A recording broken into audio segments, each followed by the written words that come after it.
me a glance. She's over me. She's over me.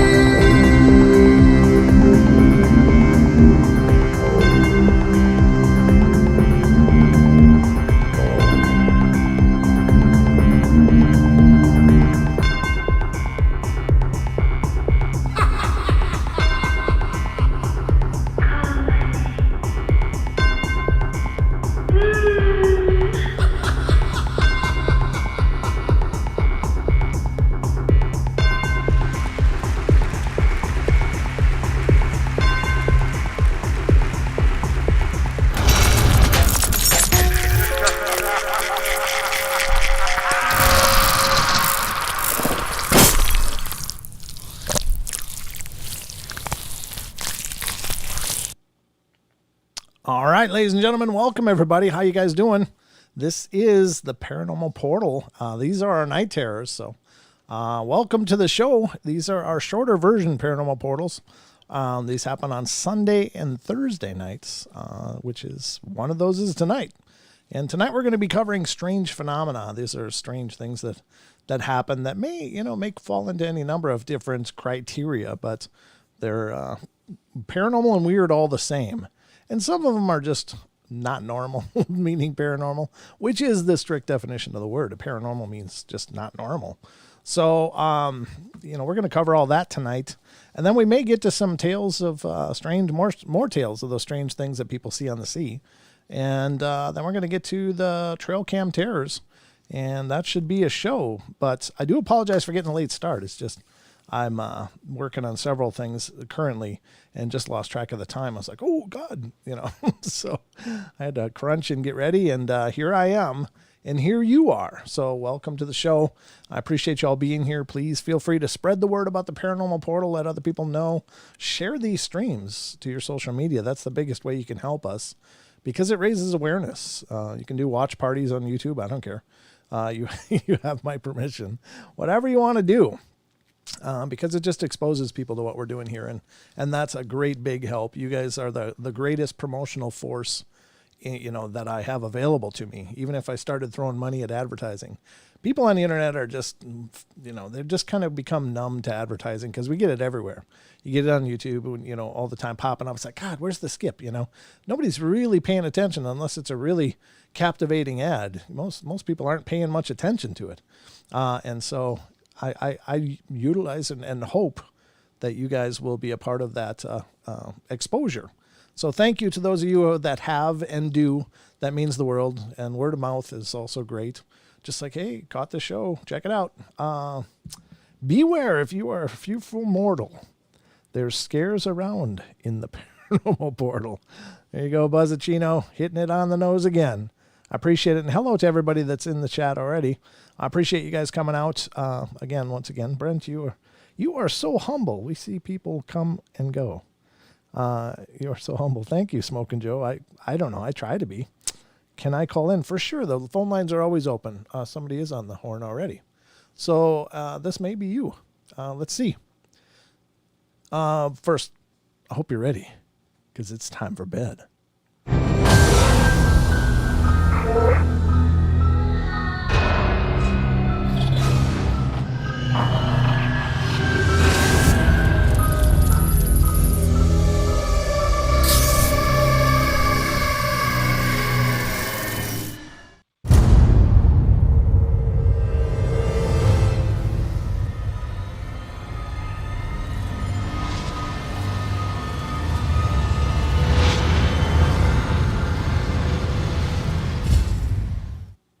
All right, here we are, folks. We are back at it right away.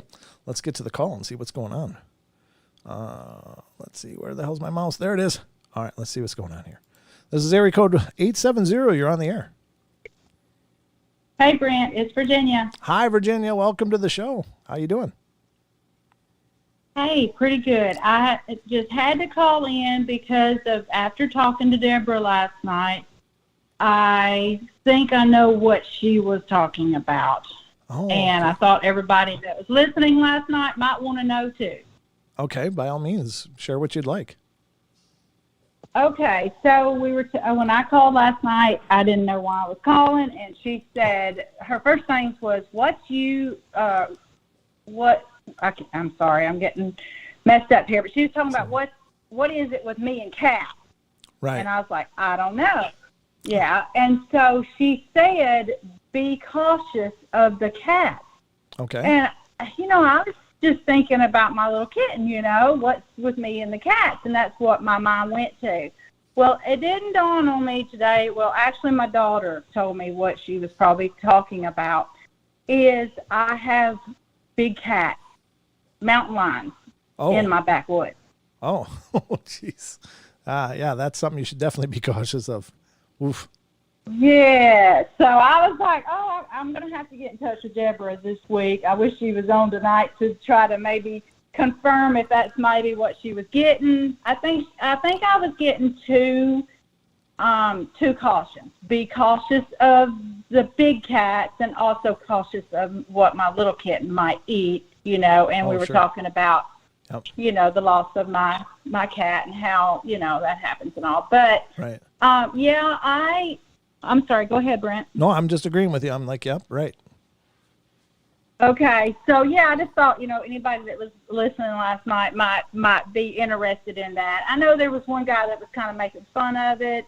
Oh, but about her, the spirits coming through to give us caution about cats. Well, I didn't think about the big cats last night either, but Deborah gave several people cautions last night through the spirits. Mm-hmm. And I just think she's awesome, and that people really, should pay more attention to what they're getting.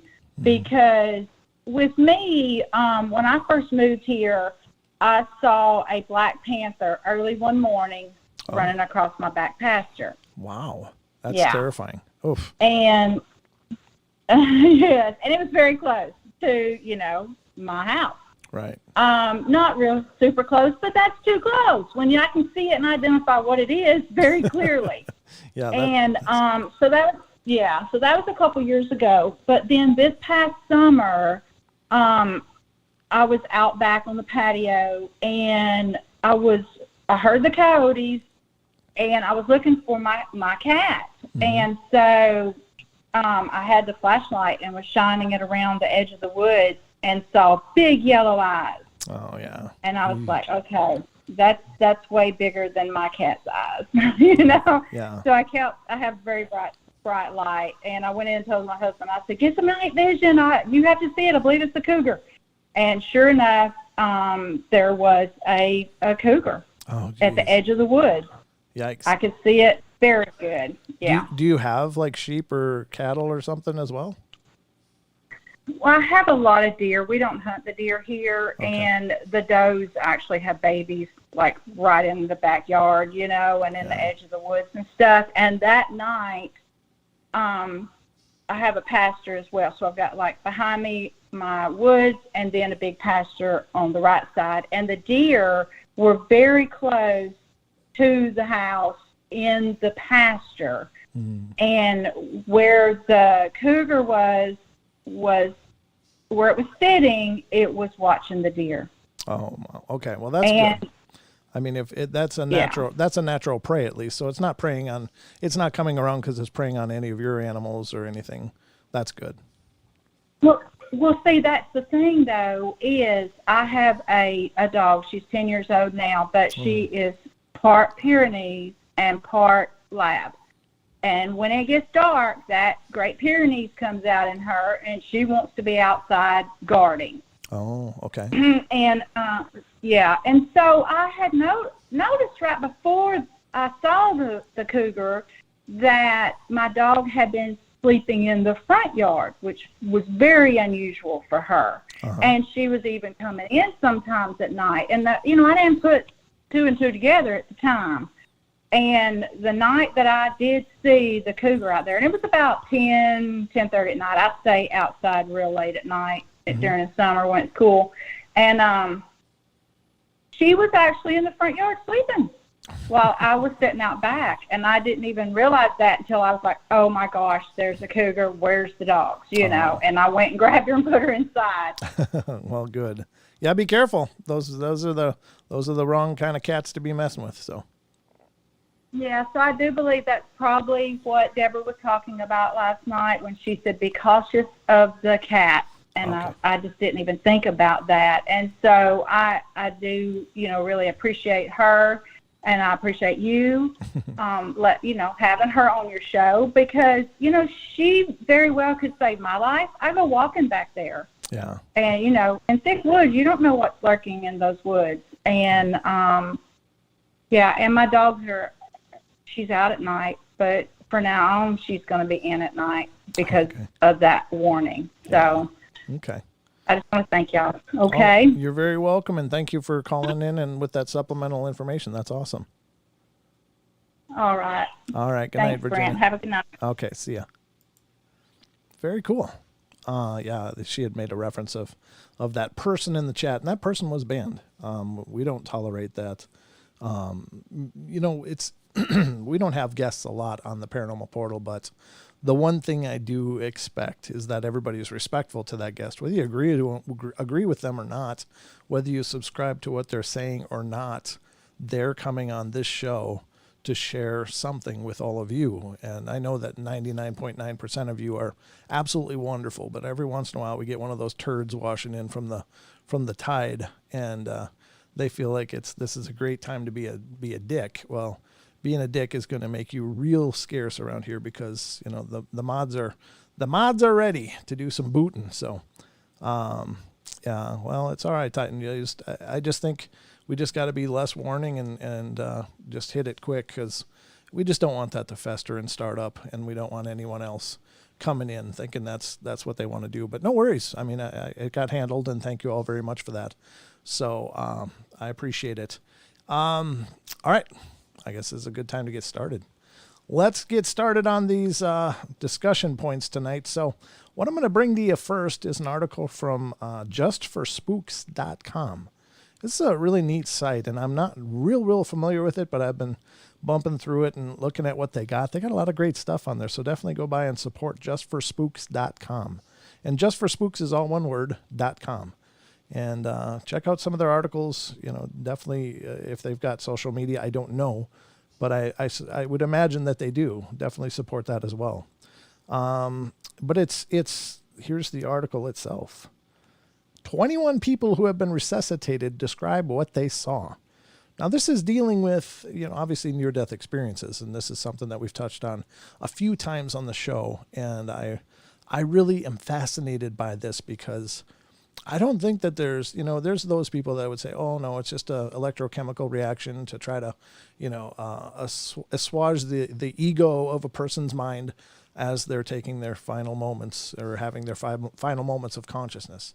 But here's the thing, there's many people that have been clinically dead for periods of time that, shouldn't have had any kind of brain activity, include those that have been proclaimed as brain dead are coming back with these grand stories. And one of those is not on this list necessarily, but on another one is a neurosurgeon had a near-death experience. And before that, he was absolutely skeptical, but came back with this amazing tale.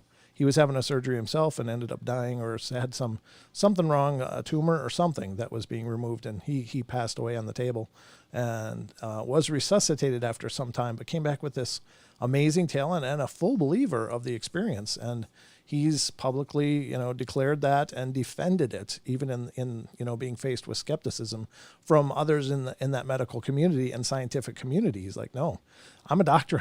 I know what's going on here. There shouldn't have been nothing going on, but I saw this, and this. And I'll if anybody knows the doctor that I'm referring to or his story or has information, please remind me. I forget more than I remember about these stories. I remember the meat of them, but I don't remember the names.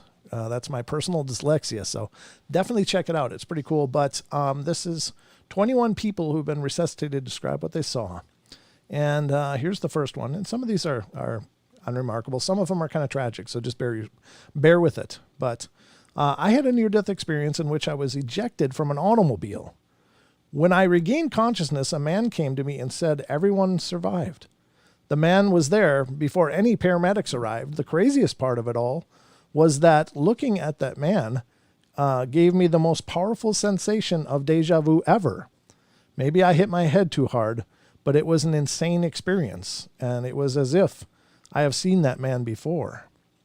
Another story that I heard that I thought was pretty amazing was one of a woman that I met here. She was an acquaintance of mine, and she told me a story once of her and her brother driving their car. They were trying to get back home. It was night, and there's mountains around here, and they're driving along a mountain pass to get back to their house, and they had an accident and rolled the car. And both of them experienced someone showing up out of nowhere, no other cars or anything, but helping them get to safety away from the car and stuff, and reassuring them that everything was okay. Now, the interesting thing is she said, I believe it was her that said the woman was a brunette. And the guy said, her brother said it was a blonde. They both specifically remember that different hair color. But when the emergency vehicles arrived, they were like, well, where's that other lady? And the emergency vehicles responders, the first responders were like, there's nobody else here. It's just you guys. You're alone. It's a dark mountain pass. And the person appeared, helped them, and disappeared. And they were convinced that it was an angel. And it could very well have been. Now, that wasn't necessarily a near-death experience, but that's, I'm sure they probably went unconscious or blanked out there for a little bit. So very cool story. The second story is my dad says he had a classic near-death experience several years before I was born.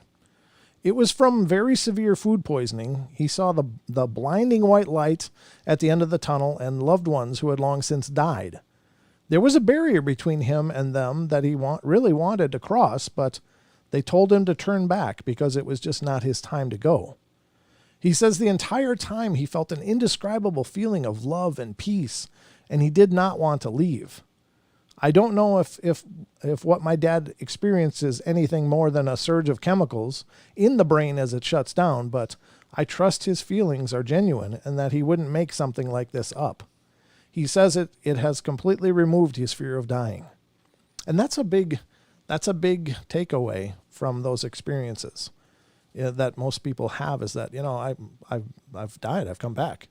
And the biggest thing people say is that I'm no longer afraid to die. And it was beautiful and wonderful, and when it's my time, I'll gladly accept it. But they usually also learn to rejoice in their life a little bit more. Like the rest of us seem to get real tied down in our mundane, but people that go through this near-death stuff are really transformed by it in many ways. Some people come back with a lot more ability, like psychic ability, than what they had. And that could be attributable to some kind of damage to the brain. That's, maybe the brain has to rewire itself a bit, and so you awaken some latent abilities, but it may just be because it's such a spiritual experience. It's transformative. But the first story that I read was from somebody named Almerk, and the one I just read was named from someone named Hangover Fart. I don't write this stuff, so I'm just telling you. Okay, so this is one that's one sentence. My mom's heart stopped during surgery. She said the only thing she remembers is being in a field of flowers. And that was by Stoned Zombie 420. Yeah, being in a field of flowers is a pretty comforting place to be, though, I guess. This one's a little tough. And if you or anyone is suicidal or has had, or if you've been exposed to that, just bear that in mind. This is kind of an inside look at somebody's mind as they're, making that choice. And it's troubling to me because I lost someone to suicide, and it's very troubling. So I attempted suicide a few years ago by hanging myself with an extension cord. I had no pulse when the police arrived, but nobody is really sure how long I was up there. I was resuscitated in the ambulance, but I was in a coma for a little under 2 weeks. Anyway, all I remember is feeling similar to general anesthesia once I jumped off the table. But for the 5 seconds before it went black, I was in total panic and had a total change of heart from the confidence in my decision to end it seconds before. And then it was just nothing, like a deep sleep. And when I finally awoke from the coma, it was like finally reaching the surface of pool after diving too deep. I was in the same panic that I was immediately after I jumped from the table. Like I just blinked instead of being knocked out for 2 weeks. So to answer your question, I don't remember anything at all. It was like being in a deep, dreamless sleep. Perhaps if I regained consciousness immediately after being resuscitated, I'd remember something more interesting. But yeah, nothing is about all I can offer. And some people don't come back with any experiences. And I don't, not necessarily from being in a coma, but they just don't come back with anything. There's just, well, it's just black. And who knows why? I don't know. I can only guess. But here's the next one. That was by Lamar Scrotum. Really? Who creates these names? It's funny in a real juvenile way, but I'm a little bit immature, so I laugh. My former football coach had a heart attack on the field and was dead for 15 minutes. We were talking to him, and somebody finally asked what it was like to be dead. He replied with saying that he remembers a whole lot of nothing. He didn't have amnesia or anything. There was nothing around. He did say it was the most peaceful moment of his life. Going off this, I kind of think it's like Inception when you build the world that you inhabit. Maybe that's true. That's a really good insight.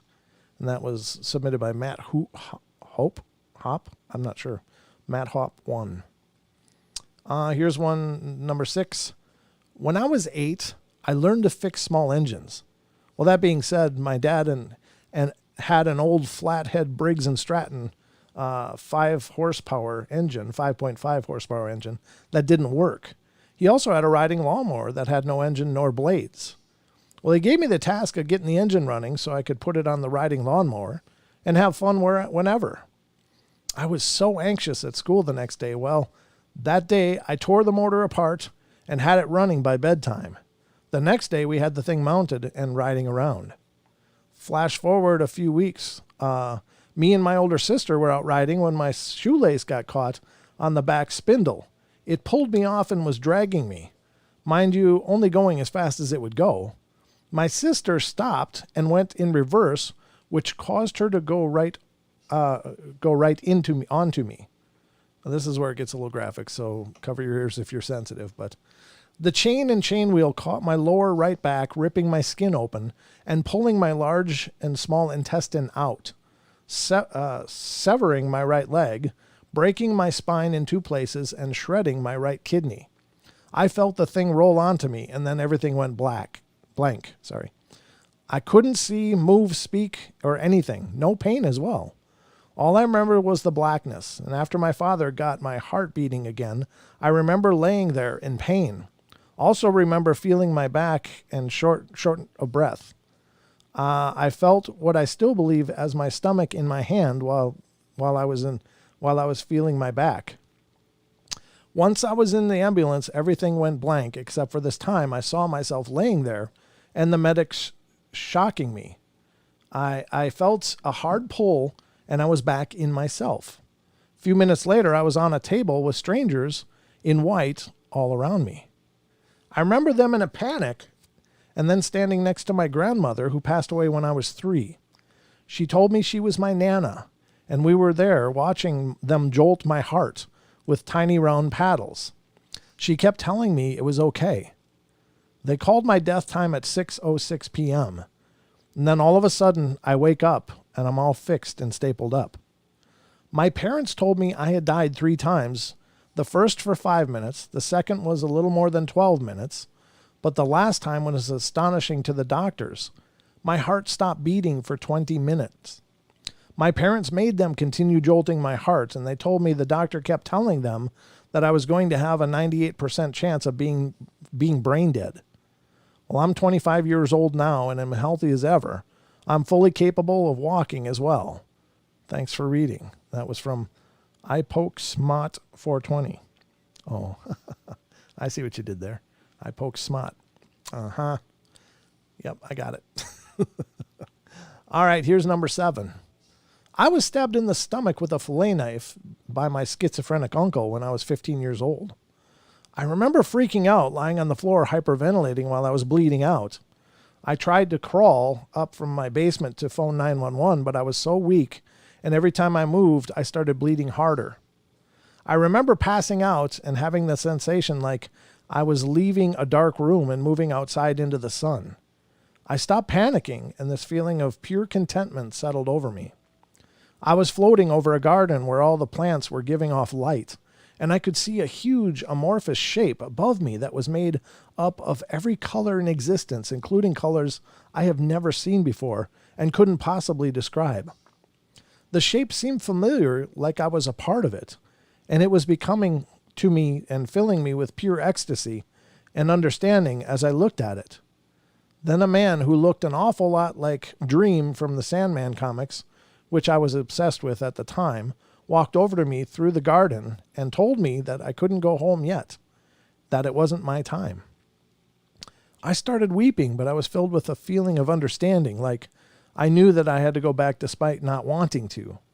The man had tears streaming down his face, and he took my hand and led me back to my body, which was in an ambulance. My older brother had found me and called 911. 4 years later, I experienced a kind of weak flashback replay of the feeling that I had while looking at the giant shape in the sky, while I was on psilocybin mushrooms. And I felt like I was intimately connected to every aspect of the universe, and that all things could be known were understood intuitively in that state. Like an all-encompassing answer to some divine question, but I couldn't put it into words or symbols of any sort. It was so obvious all in that moment. I felt omniscient and omnipresent, but it was a shadow of the feeling I had during my near-death experience. I didn't have any religion in my upbringing, and I've never been inclined to believe that in any sort of organized spirituality, but those two experiences were so vivid and otherworldly that they have convinced me that there are dimensions to existence that are beyond our current ability to grasp in a tangible scientific way. It felt like I had pressed my face up against some sort of well or veil and looked through a pinhole at something beyond imagining. People have told me that it was all just the simple product of brain chemistry and that there's nothing spooky about my experience, but I honestly have trouble taking them seriously because none of them have actually experienced anything like it. I challenge anyone to have an experience like this and not come away highly skeptical about our current scientific worldview. There seems to be this undercurrent of feeling among some that we are rapidly approaching a comprehensive and objective view of reality, that science is in its twilight years, and that we are just trying to tie up some loose ends. But my experience has led me to believe that the cosmos is much more mysterious than anyone but the most original thinkers are given it credit for. And that's by someone named Vesif. And I couldn't agree more. This person's... This is kind of my view of it too, and I think it's interesting that as he looked at the flowers and turned around and saw the light in the sky with all those colors, and he felt connected to it. I think we're all connected to that divine consciousness, and I don't know. I mean, some people don't believe so, but I think we're all interconnected and interwoven into each other in all things. It's just we're part of the fabric that is life, and you can't be separate from that. Even though sometimes we feel separate and alone, we're not. But take it or leave it. Come up with your own conclusions, of course. But those are my feelings for what they're worth. Here's the 8th one. My aunt had an experience like this when she was 18. She always suffered from chronic seizures. I think they mean chronic seizures. That made her pass out. One day she had one while no one was around. She was later found by my grandmother. The doctors luckily arrived in time to resuscitate her. She explained that she was in the brightest, most peaceful hallway. She wandered aimlessly through it, and she found a massive door closed on one end. The massive door closed on one end. Okay, sorry, that was the period, then end of thought. She told my grandmother that she tried as hard as she could to open the door, tapping, slamming, and even kicking. It would not allow the doors to break free. She looked back to see the back of the corridor gone, replaced with an emergency room. She was lying on the stretcher while multiple nurses and doctors were frantically working to revive her. She gave up on the door, turned around, and led for the surgery room. She inevitably reached the room and entered her body. She passed away at the age of 42 about 9 months ago, heart failure after multiple seizures, but she left behind 2 young daughters and a husband, and we like to think the doors opened for her. That's beautiful. Yeah, I mean, it's, I guess maybe it appears differently to everybody, whether it's a veil or a wall or just a force that they can't come through. I guess maybe that's interpreted by our consciousness, and that's why this person saw a door. The 9th story is, it was weird. I left my body and moved up through the ceiling of the ICU. I moved through some walls and then back down under my body and re-entered myself from below. When I wasn't looking at anything in the hospital, I could also see a large black space, dark black space with slivers of pulsing color that seemed to be on the edges of shapes. So I could see the hospital and also this dark world at the same time. Don't know if I was hallucinating or not. That's from Space Cowboy 78. That's interesting. Very, very interesting. I do apologize, folks, but I need to take a quick break. I apologize for the interruption, but I got to go take care of something right away. Just bear with me for a minute.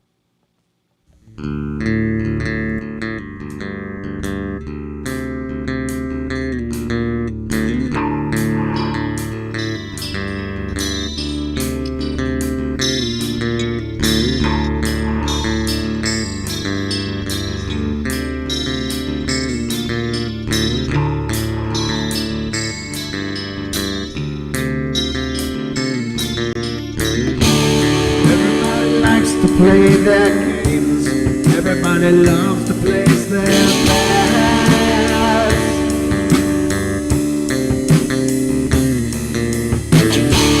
They don't understand the price I paid. They don't care to comprehend.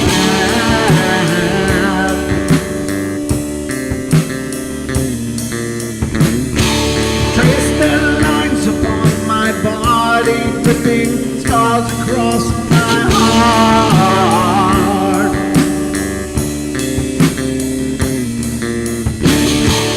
Raging anger pours inside me as their lies keep falling apart.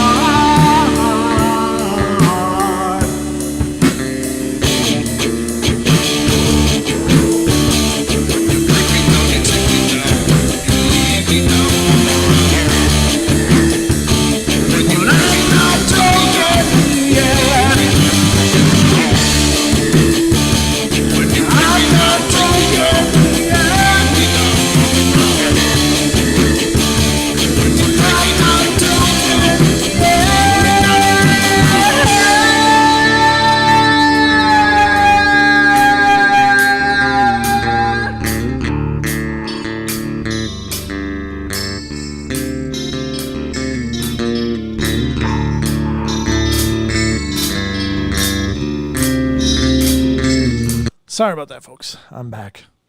I just had to take care of something. You know how it is. All right, let's continue on. Those are great stories, all of them.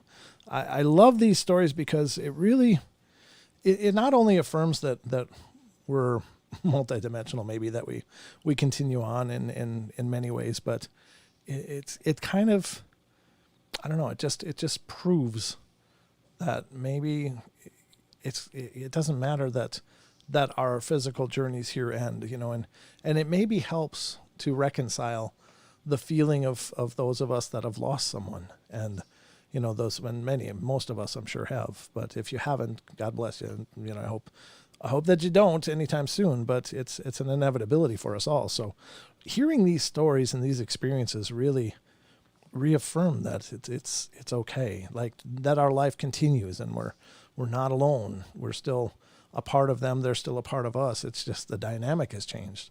And that's the great unknown about this whole dying thing. But let's read the next one. This is number 10.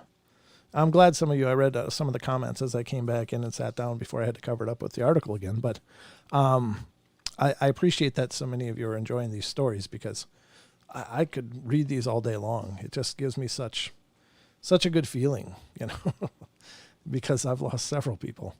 And, I like to know that they're there. And I believe they are. I didn't necessarily need this to believe it, but it's just that extra. It's like I already had a cupcake, but this is like the icing or the cherry on top or whatever, So this is the 10th one. Growing up, my father used to tell me of an experience he had while having open heart surgery. The doctors had to stop his heart for about 20 or 30 minutes while they inserted a mechanical valve into his heart. At the time, he was in his early 20s and was involved in a lot of bad activity that he says he is ashamed of now. Anyway, while my dad was dead, quote, dead, unquote, he said that he was in a very dark place. And as he wandered around, he started running into very scary people who were deformed and screamed at him. He ran for his life into a corner and hid. And just before the people got to him, he looked up and saw his deceased grandmother reach her hand down and grab him. The next thing my dad remembered, he was back in the hospital. He's convinced he was temporarily in hell. I don't know if this was just a bad dream state or something, but I've never seen my dad so convinced in his life. It was enough for him to turn his life around and turn to religion and, more importantly, come back to his family that he had left behind. Wow, that's from Tyler Black, 729. That's an amazing encounter. Amazing experience. That's what I love, that transformative part. It's like, I think those people that don't have maybe a belief in something more, and this isn't exclusively the case, but there's plenty of wonderful people that don't have a belief in anything spiritual. But some people that are in that state think they just live their life on their own terms, like there's no accountability whatsoever. But I guess I know this is a widely held belief. It's not unique to me, but I really do believe this is a school, a classroom, a journey of growth and expansion for some purpose, some other purpose beyond us. And I think that that's kind of the meaning of life, is that we're here to grow and develop and to become. And it's not, I don't think we do that because we are chained to it, or we are demanded to do it, as some religions would suggest. I think it's just part of our natural being. We have to expand. We have to grow. We have to evolve. And sometimes that evolution is ugly, and sometimes it's beautiful. So, I guess it's all the course you choose. But, it's like one of the phrases I hate the most, and I know people don't mean it in a harsh way, but to me it's just awkward. I'm a God-fearing person, and to me, I understand what they're saying. It's very devoted, very devout, but it just brings to mind a mental image of a tyrant.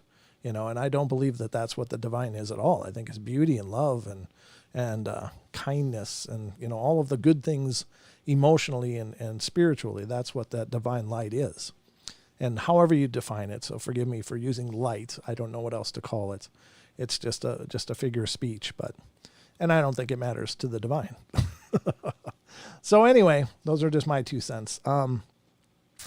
It says, here's number 11. Not me, but a friend of mine overdosed one day while doing some stuff with his friend. The friend hadn't done anything yet, so he wasn't imagining all of the signs of death on this guy. No pulse, cold skin, blue lips. My friend told me that in those few minutes he was considered dead, he saw nothing but white. Everything around him was bright white, and in the distance was a dark shadowed tree. He then saw a woman, also dark and shadowed, so he wasn't able to see her face, but her presence made him happy. She held out her hand to him, and for a while he debated whether or not he should go with her. He decided not to, and she simply walked away. And then he woke up again. Before that event, he defined himself as Catholic, but was never really religious. Afterward, he turned his life around and started devoting himself to helping others. Wow, that was from Parties with Gatsby. That's really cool. The 12th story is this. While I was 12, I drowned in the Gulf of Mexico. I can relate to this one. I didn't actually die, though. I just felt like I got really, really close. I was out pretty far from my family with the current picked up into a rip. Oh, a riptide. Yikes. I had always been a very strong swimmer, and I knew what to do. Swim parallel, But on this occasion, I wore myself out and started to sink beneath the water. I remember struggling to breathe. Then I took a big breath of water and everything stopped. The only way I can describe is by saying it was being at zero. I wasn't scared or excited. I was just zero. I was looking through the water and I blacked out. During that time, my mother was swimming out to me. She'd been a surfer all her life and pulled me to shore and gave me CPR until I coughed up water. There was something eerily comforting about being at zero. And that was Magi Didymus James. I don't know. Magi Didymus James. Okay. All right, cool. Well, good thing you made it back. Number 13. My friend went hiking with his family, and he fell a few feet off of a cliff they were climbing, and he hit the back of his head on a rock. They called an ambulance, and when they finally arrived to the hospital, he was pronounced dead. He had no heartbeat or any brain waves. They were already unplugging everything and moving on with the paperwork when he suddenly woke up. The nurse screamed, "He's awake!" And then chaos ensued all over again. He was dead for about 7 minutes, and he says the entire time he was laying down fully conscious in a really dark room. He calls it a room, but doesn't really know. He said he couldn't tell how long it was, but that suddenly he heard the sound like if someone snapped their fingers next to his ear, and then he woke up in the hospital.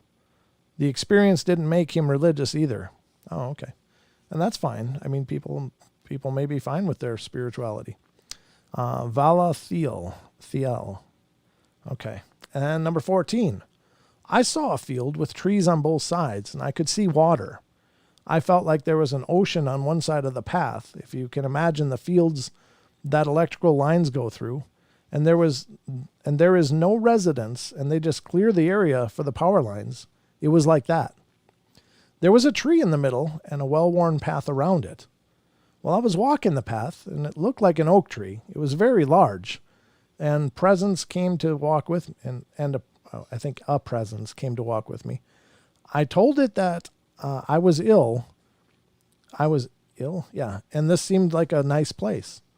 The entity, I'm not religious, so I don't know what it was, told me that I was not done and that I should return, that I would be happy one day. It was so peaceful, beautiful, and the forest seemed dark and scary. The trees on both sides seemed a place I did not want to go. I only wanted to go towards the water. And then I saw a bright light, and I woke up in the ICU. I hope this doesn't turn into some kind of religious debate or some kind of media versus spirituality thing, or medical versus spirituality thing. This is my experience. Take it as that. Yeah, exactly. And that was by Ursa Lee Minor. Number 15, can I speak for my godfather here? He went into heart surgery to have a triple bypass done and died on the operating table. Classic flatline like you see in the movies. He told us that he went into the next life twice, and both times he was given the choice to either stay with the living or come to heaven. Both times he said, "I'll stay." And once he got back, whenever he told this story, he insisted that it was very, very real. It wasn't his brain dying. He felt he really went somewhere, and he lived for about 30 years after that. That's by Bronxy. That's really cool. I hope his rest of his journey was great. That's really cool. The 16th story is many others on this thread have voiced similar occurrences, and from my studies in transcendental psychology, NDE and the like, it is documented that there are commonalities that are documented from such experiences, so there's a lot of truth to be taken from these accounts. The following is my own. Just before my 18th birthday, during the summer after graduating high school, I was tearing around on a three-wheeler with friends. The old trike was cared for by the owners, but I didn't know that, so I was doing my best to whiz around just as fast as the newer quads I was riding with. Well, I broke off from the group and ended up hitting a slight bump and forcing the pins holding the front axle to the frame to shear into, thus rendering the trike into two entirely separate pieces. The image in your mind may now be me with my butt falling behind the main portion of the trike, whilst my front, still grasping the handlebars in disbelief, is falling forward, causing a rift in my seating position. The handlebars bounced up and struck me below my voice box, effectively internally severing my trachea. I fell to the ground and was promptly run over by the back half of the trike, which broke my leg and ended up being the boring part of the story. In shock, I stood and tried to call for help, but as those of you paying attention may have surmised, I was unable to force air past my voice box due to the crushed, severed windpipe, and eventually fell over into a more or less fetal position. They found me and gathered around while waiting to paramedics to arrive, a 15-minute chopper flight, and I accepted my fate. I was about to die. I told those friends and family around me that I loved them and my time had come. Goodbye. Once paramedics arrived, I described to them that my collarbone had broken. I'm not sure how I managed all this with a broken trachea.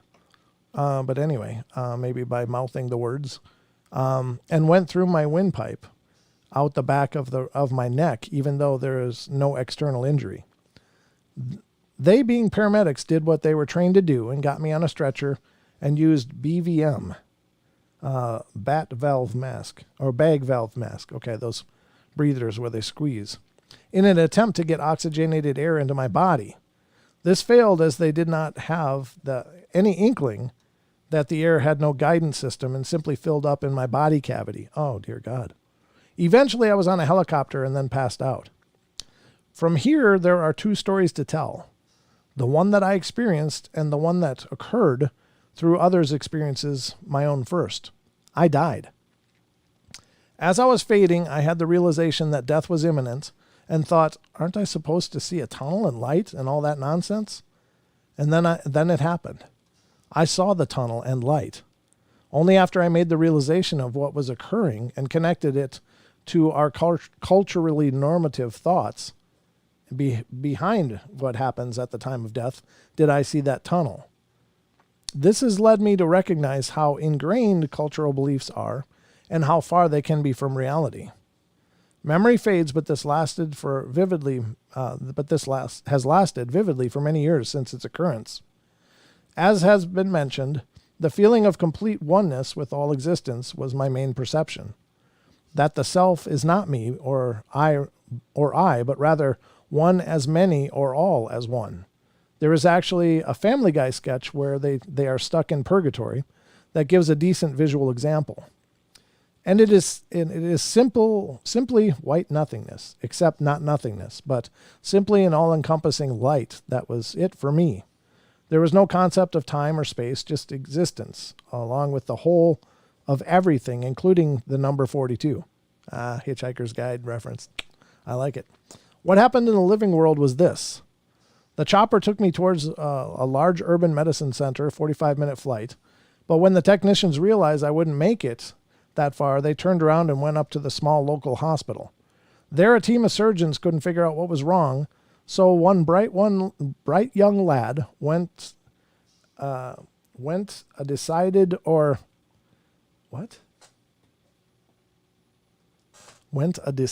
in order to save my life, which was quickly drifting away at this point. My blood oxygen count was well below normal, and brain death was real possibility. Decided to slice open my chest and figure it out. There they found a mess of torn trachea and did a quick fix by sticking a tube in and shipping me off to a different medical center where I spent the next 6 hours in intensive surgery with a team of doctors who were prepared to break my chest and ribs to get at my collapsed trachea, which would inevitably recoil behind my heart as the trachea is in a stretched spring inside your chest. Drainage tubes for my lungs were installed, which I still proudly show as Jesus scars, as were a host of balloons to keep my lungs and trachea from collapsing. I spent a week in a coma and another so doped up that I saw golden retrievers dancing with purple hippos in the ICU. It was an exciting and terrifying hospital stay for the next 30 days. Wow. Since my family was told I had died, would be brain damaged, maybe a vegetable, etc. while I was asleep, you can understand there were and still are some strong feelings regarding the incident. However, when I was told I would need a tube in my neck to breathe the rest of my life, and therefore would not be able to swim again, I promptly said, screw that, and made up my mind to recuperate. Although I was still high enough to wonder why I couldn't just swim backstroke and keep the tube out of the water. Within 12 months, I was competing in college nationals, and now race Ironmans, always showing off my scars. Speed has not killed yet is the one who submitted that. That's an incredible journey. I would say that is not specifically accurate, because he said, why didn't I see the tunnel of lights? Aren't I supposed to see the tunnel with the light at the end? And then boom, it appeared. That is he's equating that to like popular belief, and that's what created that in that experience. And there might be something to that, but Raymond Moody did a lot of studies with children having near-death experiences, young children, and he was surprised to hear that most of them recounted a tunnel with a light at the end of it as well. And take it or leave it, but children don't have those preconceived notions of what we're going to experience. They don't have that ability or the input or knowledge. So perhaps it just appeared because he finally reached that state as he was having that thought. I don't know, but very, very wild. How are we doing for time here? It is 8, but literally I guess we could stop here because we do have more to go through. And I know I started a few minutes late, but it was only like 7 minutes. I guess we can do one more. Number 17, my sister was shot while she was walking her dogs in our small town in Alaska. Oof. Don't trespass. The bullet ricocheted around, piercing her bowel in 9 places. Oh my God. Even though we had one of the best Rhodes Scholar docs in the North at our ER, and one flight out of town was miraculously minutes away from takeoff and held up to fly her to Anchorage, she bled out and died on the operating room table. She knows because she vividly remembers everything the surgeons said as she lay dead on the table. What she told me later is remarkable. She recalls drifting up and into a very bright light. She was no longer in pain and felt compelled to travel into the brilliance. It led to her amazing. It led to an amazing river. Seriously, the look on her face when she describes this place helps me realize that radiant, endless joy is not just a possibility, but an eventuality. She describes playing in a river that consisted of pure knowledge. Anything she ever wanted to know was at her fingertips. As she played in this amazing river, she could sense figures on the distant shores. They were our people, she explained, our family, our animals, all waiting patiently for her to finish playing in the river and wade towards them on the shore. Though she was not ready to leave the marvelous river, she knew, without being told, that they would wait patiently and joyfully. But she never made it to the shore. As she was playing, an amazing thing happened. Seriously, people, if you could see the look on her face when she describes this next part, you would laugh for pure joy. A being approached her. She did not know what it was, except to describe it as pure, unconditional, ebullient love. Ebullient, that's a new word to me. I hope I pronounced it right. It radiated love. It pulsed love. And all things diminished before the radiance of that love. The next part makes me chuckle a bit, even though that seems out of place. She said it spoke to her and said that she had to go back, but it wasn't her time. And that it wasn't her time, rather. She said, like a little kid, but I don't want to. And then she recounts this experience. She emphasizes that to be in proximity of this being is all there is. She described it as a completion, a peace, a welcoming. To leave was incomprehensible. But to decline was also incomprehensible. She felt infused with a purpose. Very, very, very reluctantly, she returned to life. She is amazing. They patched her femoral artery and explained that the graft would eventually give. In all probability, she will die within minutes.